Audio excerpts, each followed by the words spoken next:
সামনে আরও বেশি চ্যালেঞ্জের মুখোমুখি সরকার হবে। সরকারের উচিত রাজনৈতিক দলগুলোর সাথে সম্পর্ক উন্নয়ন করা। অনেকগুলো দাবি আপনার বক্তব্য থেকে উঠে এসেছে, সেইগুলো এই সরকারের সব বাস্তব প্রেক্ষাপট বিবেচনা করে রক্ষা করা অনেক বেশি চ্যালেঞ্জ হয়ে যাবে কিনা সরকারের জন্য? হ্যাঁ, সরকারকে তো চ্যালেঞ্জ ফেস করতে হচ্ছে এবং সামনে আরও বেশি চ্যালেঞ্জের মুখোমুখি সরকার হবে। দেখেন, সরকারের পক্ষ থেকে বলা হচ্ছে যে গণহত্যার বিচারের আগে নির্বাচন নয়। এখন রাষ্ট্র সংস্কার একটি ধারাবাহিক প্রক্রিয়া। এখন রাষ্ট্র সংস্কার করতে যদি 10 বছর লাগে, 20 বছর লাগে, এতদিন কি আপনি ক্ষমতায় থাকতে পারবেন? সুতরাং আমরা যেটি বলছি যে গুরুত্বপূর্ণ প্রতিষ্ঠানগুলোর সংস্কার, নির্বাচন কমিশন, বিচার বিভাগ, পুলিশ, এই জাতীয় সংস্কারগুলো জনপ্রশাসন করার পরে আপনি ইলেকশন করতে পারেন। তো সেক্ষেত্রে আপনাকে একটি রোড ম্যাপ দিতে হবে। রোড ম্যাপ কিন্তু আপনারা দিচ্ছেন না।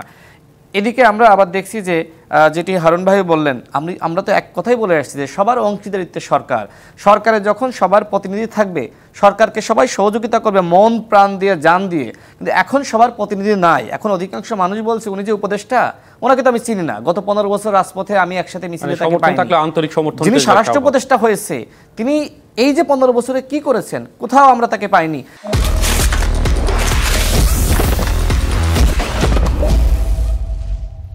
যিনি বাণিজ্য উপদেষ্টা হয়েছেন, তার কাজটা কি? এই যে প্রত্যেকটা জিনিসের দাম বাড়ছে, এই সরকার যদি ব্যর্থ হয় তাহলে কিন্তু এই যে দ্রব্যমূল্য বাড়ার কারণে ব্যর্থ হবে। রাজনৈতিক দলগুলো অসহযোগিতা করছে, যেটি তথ্য উপদেষ্টা বলেছে, এই কারণে ব্যর্থ হবে। আমি এটি মনে করি না। আমি মনে করি যে দ্রব্যমূল্য একের পর এক দাম বাড়ছে, রাস্তাঘাটের যে অবস্থা, রাস্তাঘাট আসলে অচল হয়ে পড়েছে। এইভাবে আসলে একটি দেশ চলতে পারে না।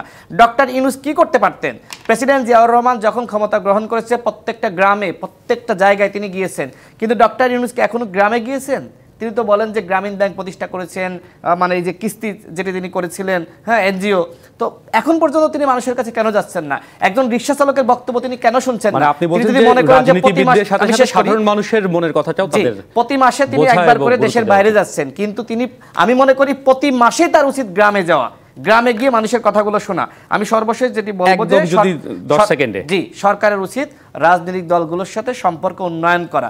দলগুলোর সাথে যেভাবে সরকার একের পর এক রাজনৈতিক বক্তব্য দেওয়ার মাধ্যমে সম্পর্কর অবনতি ঘটাচ্ছে, এইভাবে সরকার টিকতে পারবে না। এবং আমি সরকারকে সর্বশেষ বলবো, সেনাপ্রধান কিন্তু 1.5 বছরের কথা বলেছে। 1.5 বছরের যদি একদিন বেশি নেন, তাহলে সেনাবাহিনী আপনাদেরকে সমর্থন দিবে না। সেনাবাহিনী সমর্থন না করলে, সহযোগিতা না করলে আপনারা একদিনও ক্ষমতায় থাকতে পারবেন না।